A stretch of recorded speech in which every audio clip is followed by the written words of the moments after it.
No Witcher has ever died in his own bed. This is an idea first given to us by Vesemir. Vesemir himself didn't die in his own bed, but he died at home in Kaer Morhen, the very same place that he himself called home. That's about as close to his own bed as he can get in my opinion, especially if we extrapolate the term bed into somewhat of a metaphor and personify it as just comfort or peace. I don't believe that Vesemir could have died any more peacefully than he did, knowing he was dying protecting the ones he loves. Geralt, being the best and most well-renowned Witcher of all time, will likely die in the same way, if not actually in his own bed. There are very few ways for Geralt to go out other than this. I think it's best suited to his character to go out protecting Ciri, or simply to be the first Witcher to have a relaxed end. Personally, I don't see a better end than either of these. I'm more in favour of Geralt being the first and potentially only Witcher ever to have a simple ending, for reasons I'll discuss later. But in saying all of this, what does the phrase itself actually imply? What does it mean for a Witcher to die in his own bed? No Witcher ever died in his own bed is a blood-chilling line and a haunting idea, to say the least. It conveys the idea that even the fastest, strongest, and smartest of Witchers are destined to die out with the confines of conventional peace. It conveys the inevitability of a violent end for all who walk the path. Witchers live by the sword and die by it too. The nature of their work is inherently dangerous, and as such, a violent end befits them, like the final piece of a puzzle. Living a life of saving others only to die in your own bed in a peaceful, somber fashion isn't befitting of a monster slayer to some. To add to this idea, there's an element of exile in the way it's said by Vesemir. What I mean is, Witchers aren't expected to die in their own beds. Witchers are generally rogues, wanderers, with no roots or family to tie them to reality once they're gone. They live and breathe for one purpose, and to seek a peaceful end is to betray and outcast this purpose. Geralt defies this through Ciri and Yen, however. Geralt oftentimes goes against the grain and directly against this idea of being a traditional Witcher, so to speak. This further strengthens my belief that he'll be the first to break this trend of no Witcher dying in his own bed.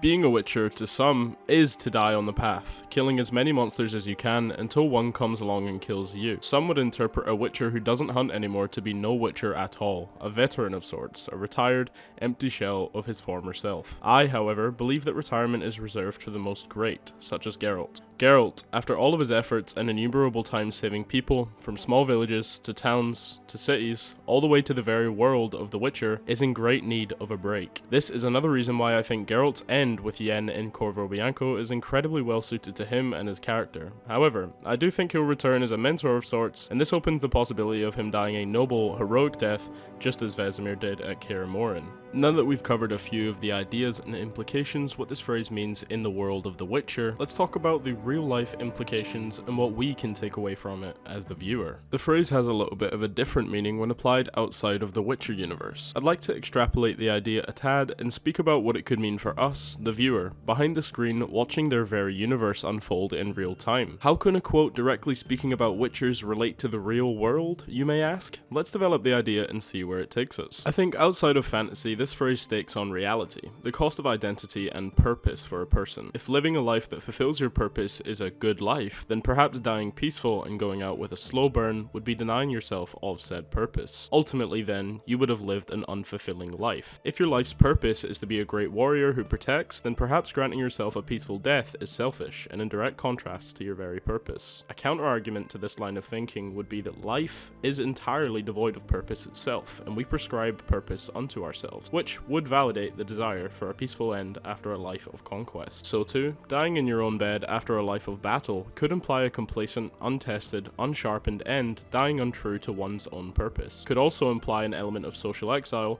The price of being different, gifted, and abnormal is to be denied a standard desirable death, such as softly passing in your own bed, perhaps in your lover's arms. I prescribe a different meaning to this phrase entirely.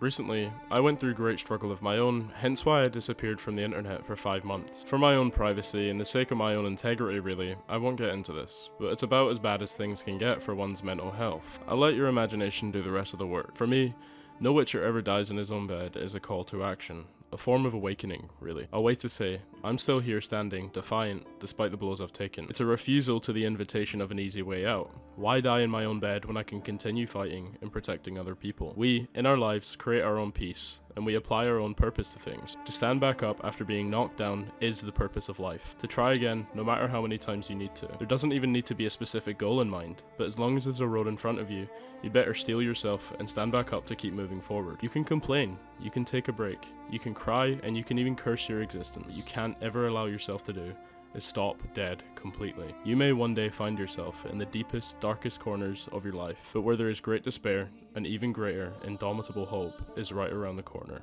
This is what it means to not simply die in your own bed, but to live a life filled with purpose.